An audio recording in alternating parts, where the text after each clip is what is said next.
No Jornal Brasil Atual, vamos falar agora sobre o Fundo Amazônia. E para tanto, a gente recebe a Carol Aires, que é historiadora e mestre em História Social pela PUC de São Paulo.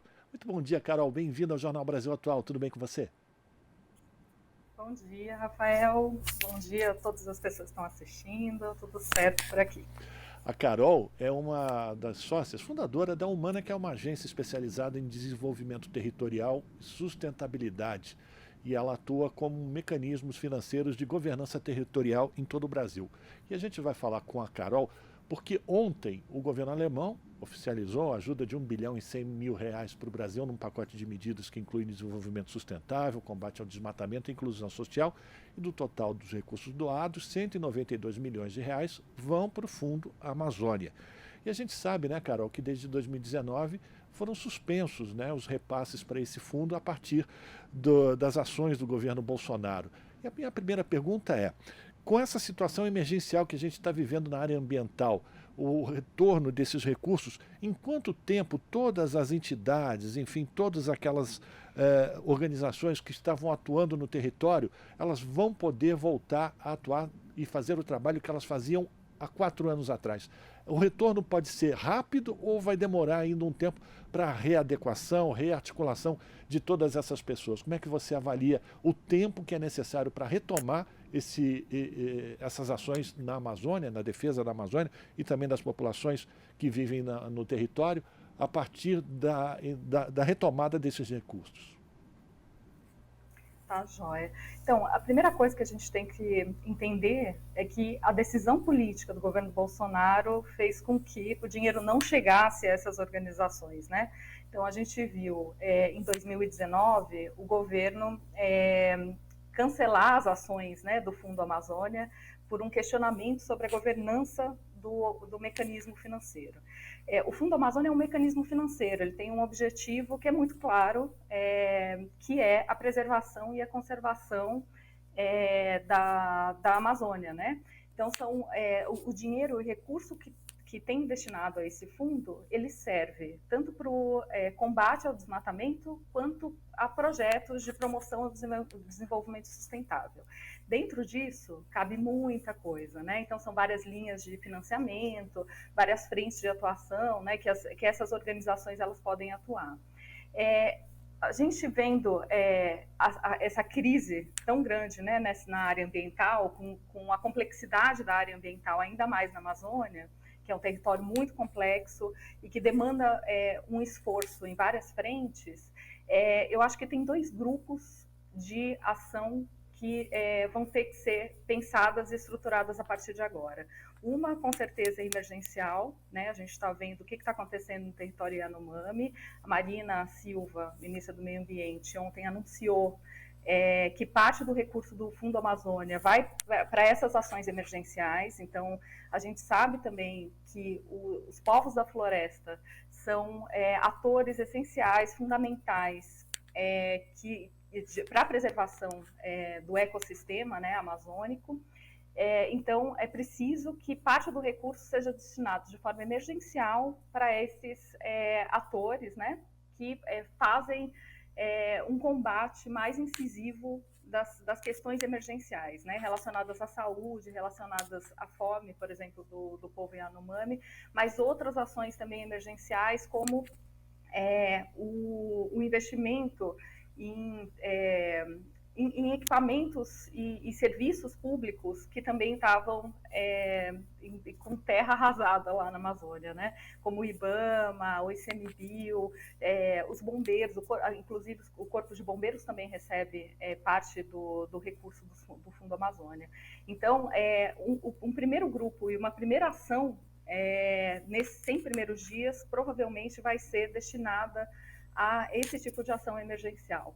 O segundo grupo, e que é muito importante também, é a estruturação, né, de outros mecanismos e de ações mais estruturantes relacionadas a negócios sociais, às organizações cooperativas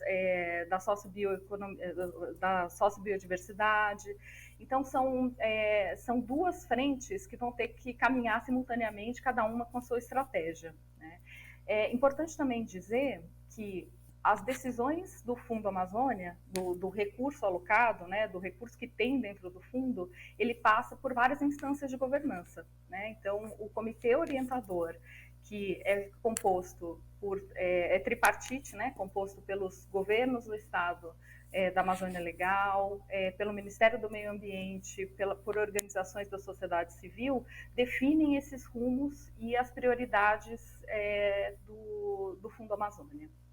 Então, eu acho, assim, respondendo a sua pergunta, que vai demorar um pouco, se a gente olha na perspectiva do estrutural, o que precisa ser feito no médio e longo prazo, mas nos 100 primeiros dias agora, né, do Fundo Amazônia, deve provavelmente ter uma destinação emergencial do recurso. Pois é, e esses recursos também são fiscalizados pelo BNDES. Estou te escutando, Você Rafael. Está me ouvindo agora?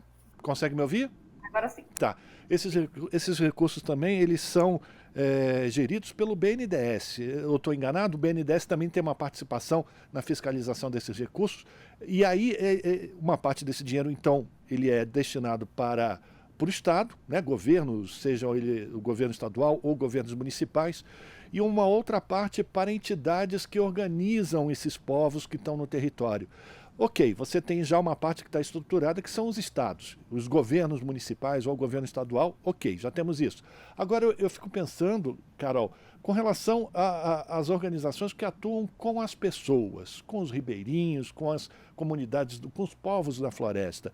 Existia todo um trabalho de fazer uma economia sustentável utilizando os recursos da floresta, e eu imagino que isso tudo foi desarticulado com a falta de recursos. É possível rearticular novamente essas instâncias para a gente poder oferecer para os povos da floresta recursos, enfim, dinheiro para poder sobreviver com dignidade e manter a floresta de pé? Sim, é possível. Eu acho que é uma pergunta muito importante, porque quando a gente fala sobre o Fundo Amazônia, com certeza é o fundo mais importante que tem na Amazônia, pelo volume de recursos que é destinado a esse fundo, a esse mecanismo financeiro, né? Mas é importante também saber que como que esse dinheiro chega até a ponta, né? Esse recurso, que a gente está falando de bilhões de reais, eles têm que ser útil também para além do controle do desmatamento, pesquisas científicas, questões técnicas, incentivo a políticas públicas. A parte desse recurso ele tem que ser destinado a projetos nos territórios. Então, entender como que o fluxo desse recurso chega até a ponta para mudar a vida das pessoas é uma coisa muito importante e existem vários modelos e o próprio Fundo Amazônia já tem alguns direcionamentos, né? Porque isso, são frentes muito complementares, né, do uso desse recurso. O primeiro destinado a essas pesquisas científicas, ao controle do desmatamento, mas olhando no monitoramento disso, e a outra coisa é como que se investe em pessoas, comunidades, territórios, para que o desenvolvimento chegue para essas pessoas, que elas deixem de sobreviver para entrar num ciclo de prosperidade, que elas passem a usufruir da vida, né? Então, parte desse recurso é muito importante. E para que isso aconteça, é importante entender que é necessário uma complexidade também, um arranjo de organizações, né? Uma governança para que esse recurso passe de organização a organização, para que os projetos sejam desenvolvidos lá na ponta, né? E também o recurso também não se perca, né? Então, é muito importante pensar nesses mecanismos de financiamento para que esses recursos eles sejam revertidos de fato em ações territoriais e ações para comunidades, né? Tem várias formas disso acontecer, né? Seja por política pública, incentivo a políticas públicas, né? Os últimos anos de governo a gente viu o desmonte de políticas públicas na área ambiental, né? Socioambiental e principalmente na Amazônia. Então vai ser muito importante investir recursos em políticas públicas para que as pessoas tenham condições de vida e que o Estado dê esse aparato, né, de assistência às pessoas, mas é preciso também dar oportunidades para que essas pessoas elas possam sobreviver, né, elas possam viver, na verdade, não sobreviver, dentro de um ciclo de desenvolvimento sustentável. Então, incentivando a bioeconomia, incentivando as cadeias produtivas da sociobiodiversidade, o manejo, a preservação da floresta em pé, o extrativismo manejado. Então, tem várias ações que são possíveis acontecer para que esse dinheiro e esse recurso chegue na ponta. Para isso, uma das linhas do Fundo Amazônia, né, que já acontece e que deve acontecer com mais força a partir de agora, é o fortalecimento das capacidades locais, que é como que esse recurso do Fundo Amazônia ele pode fortalecer, ajudar a fortalecer a gestão dessas organizações menores, né? Então médias ou pequenas, que estão lá na ponta, para que elas consigam fazer cada vez mais e melhor a gestão do seu recurso e que isso se transforme em qualidade de vida para as pessoas, né? Através da qualificação do seu trabalho, através da organização do seu trabalho, né? Então, é uma coisa muito importante e que uma das linhas também de financiamento do Fundo Amazônia, ela direciona. Né? A gente sabe que parte do recurso do Fundo Amazônia são de grandes recursos. Então, grandes organizações conseguem acessar esse recurso e pequenas organizações ainda não conseguem acessar esse recurso por não ter capacidade ainda de gestão. Mas é possível que parte do recurso do Fundo Amazônia também seja destinado para isso, para o fortalecimento dessas organizações, para que a cada ano ou a cada ciclo elas consigam acessar maiores recursos, não só do Fundo Amazônia, mas também de outros recursos, né? Como eu falei, são vários fundos e vários recursos hoje destinados à Amazônia e destinados ao desenvolvimento sustentável da Amazônia. A gente está conversando com a Carol Aires, que é historiadora, mestre em História Social pela PUC São Paulo, falando sobre o Fundo Amazônia, e a Carol é a sócia fundadora da Humana, que é uma agência que é especializada exatamente no desenvolvimento territorial e sustentabilidade. E aí, Carol, eu quero, para a gente terminar essa nossa conversa, ter uma ideia com você sobre os resultados dos investimentos com essas populações ribeirinhas, com esses povos da floresta. Depois desse governo desastroso que a gente encerrou agora em 2022, com o início da retomada do governo Lula, é possível a gente poder fazer um paralelo entre como era a vida dessas pessoas antes, o que elas passaram durante esses 4 anos e o que pode ser reconstruído agora, a partir de 2023? As pessoas podem, a partir desse contraste ou dessa avaliação, também se colocar como guardiãs da floresta ou guardiãs para que isso não volte a acontecer? Eu acho que todo mundo sentiu os problemas e o que aconteceu nesses 4 anos, né? A gente está falando aqui, eu estou falando, por exemplo, de São Paulo, mas isso se potencializa em outras regiões do país. Né? Isso se potencializa na população ribeirinha, na população quilombola, na população indígena que está na Amazônia, pela complexidade mesmo do território. Né? Então, a gente teve 4 anos de apagão e para quem trabalha na área foi bastante crítico e tenso mesmo, né, de como que a gente conseguia atuar com essas populações e nessa região, e executando o trabalho que a gente executa, com um governo desse que estava, na verdade, desmanchando tudo que a gente construiu ao longo, principalmente dos 30 anos, né? Então, foi bastante complexo. A gente tem alguns casos bastante interessantes, eu acho que é super possível, né? A gente está num momento isso é muito importante, de revisão do que a gente fez e o que a gente construiu com a democracia, com os investimentos no meio ambiente, os investimentos sociais, mas a gente agora está no momento de olhar para o futuro e ver como que a gente constrói o nosso futuro a partir de agora, né? Então, esses 30 dias, eu acho que foram muito importantes para isso. A gente teve muitos eventos históricos que vão ficar marcados ao longo para a nossa história, né, do Brasil.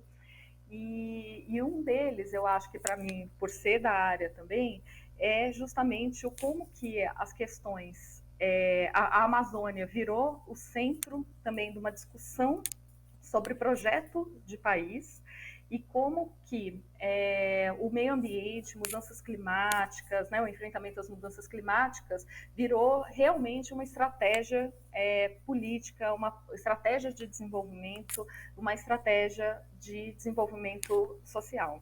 Então, isso é muito importante. A gente tem alguns casos muito interessantes sobre o como que o enfrentamento das populações em relação as crises que estão acontecendo na Amazônia hoje em dia, que está bastante divulgado, como garimpo ilegal, né, como todas as ilegalidades e crimes na Amazônia. A gente tem um caso do Médio Juruá, que fica na Amazônia também, só para dar uma ideia. A gente tem, quando eu vou para lá, eu pego um avião até Manaus, daqui de São Paulo até Manaus, e pego um outro avião, e são 4 horas de viagem até o Médio Juruá. Então, para vocês terem a dimensão do tamanho da Amazônia, né? Isso no mesmo estado. E a população de lá, as comunidades de lá, eles têm muito forte o trabalho e a estruturação dos seus negócios, né, da socioeconomia, da sociobiodiversidade, né, as cadeias produtivas da sociobiodiversidade, através da coleta de sementes, né, que vem da indústria de cosmético, o manejo do pirarucu e tem muitas outras atividades econômicas. Mas por que eles estão tão estruturados e por que eu trago eles como um exemplo? Há 30 anos atrás, eles fizeram e investiram numa formação política, né? Isso fez com que eles entendessem a estrutura política, entendessem o poder da organização social deles, né? As cooperativas, associações, e foram formados muitos líderes comunitários nessa época. E hoje, 30 anos depois, a gente teve, há alguns meses atrás, um caso de garimpo ilegal lá no Médio Juruá, justamente nessa região, onde tem uma preservação muito grande, onde as comunidades vivem da riqueza, né, da riqueza da natureza, e eles conseguiram se mobilizar e acabar e denunciar o garimpo legal. As dragas de garimpo foram acabadas, né? Explodiram as dragas de garimpo e tudo mais, né? Os órgãos oficiais, mas isso mostra, na verdade, que a organização social, a formação política colabora para além do comando e controle, né, do governo e dos estados e das prefeituras, colabora para que a criminalidade, a ilegalidade e o desenvolvimento, principalmente, chegue a essas comunidades. Então, é muito importante também que haja um investimento em formação política de novas lideranças, em formação política e cidadã para comunidades e territórios, em todo o Brasil, né? Mas a gente está dando recorte aqui na Amazônia, porque esse é um valor muito grande para a preservação da floresta em pé também, que é muito importante não só para as pessoas que vivem lá, porque vivem dessas riquezas, mas para todo mundo, para todo o planeta, né? Então, não é à toa que todo mundo está olhando para a Amazônia hoje em dia e olhando para esses povos da floresta, porque eles são realmente os guardiões da floresta. Pois é, e aí eu quero aproveitar esse teu exemplo, Carol, a gente só tem mais um minuto para conversar, que é exatamente como formar essa sociedade que vive no local, né? Os recursos para isso. E pior, quer dizer, ou pior, a dificuldade maior deve ser, inclusive, você depois justificar ou colocar na ponta do lápis como esse dinheiro foi gasto para essa formação. Porque imagino que deve ser muito dificultoso fazer esse tipo de, enfim, justificação financeira dos recursos que foram entregues, não? Isso, muito, muito. Muito interessante a sua pergunta, porque é justamente isso. Geralmente, quando vai um investidor, no caso do Médio Juruá, por exemplo, tem muitos investidores e muitas empresas que estão investindo recursos importantes na estruturação de cadeias produtivas, por exemplo. E o foco dessas organizações que estão investindo, né, desses investidores, é justamente na estruturação de uma atividade econômica, por exemplo. Mas, nesse caso específico, a própria comunidade entendeu o valor da educação política e cidadã para o enfrentamento de todas as questões e para a estruturação mesmo das cadeias produtivas, né? E daí eles solicitaram e pediram como atividade primeira e emergencial justamente um processo de formação política. Mas não isso é um caso muito, não digo que seja raro, mas é um caso muito interessante e diferente do que a gente vê em outras realidades do país e principalmente na Amazônia, né? Falta articulação, falta investimento para essas organizações, né? E para esse tipo de formação. E com certeza falta também, né, e é preciso que os investidores e os financiadores desse tipo de ação, eles entendam que a formação política e cidadã é parte essencial do conjunto de ações e as cadeias produtivas elas serem formadas e serem estruturadas, né? É uma das coisas muito importantes. Ainda eu acho que tem muito caminho pela frente, mas é possível. Tá certo. Quero agradecer aqui a participação da Carol Aires, que é historiadora, mestre em História Social pela PUC São Paulo, falando sobre a utilização dos recursos do Fundo Amazônia e como isso pode ser revertido na defesa da floresta e também no crescimento econômico e social das populações que vivem nesses territórios. Carol, muito obrigado pela tua participação, um abração para você e a gente tem muito assunto ainda para conversar e vai voltar a fazer contato contigo. Muito obrigado, tá bom? Muito obrigada, Rafael. Bom dia a todos. Conversamos com a Carol Aires aqui do Jornal Brasil Atual e dessa forma a gente encerra mais uma edição do Jornal Brasil Atual, prometendo voltar amanhã, a partir das 7 da manhã, com mais uma edição do Jornal Brasil Atual. A todos e todas que nos acompanharam, uma ótima terça-feira e até lá. Você acabou de ouvir Jornal Brasil Atual. Movimentos sociais, política, direitos humanos, economia, mundo do trabalho, cultura e prestação de serviço. Jornal Brasil Atual. As notícias que os outros não dão.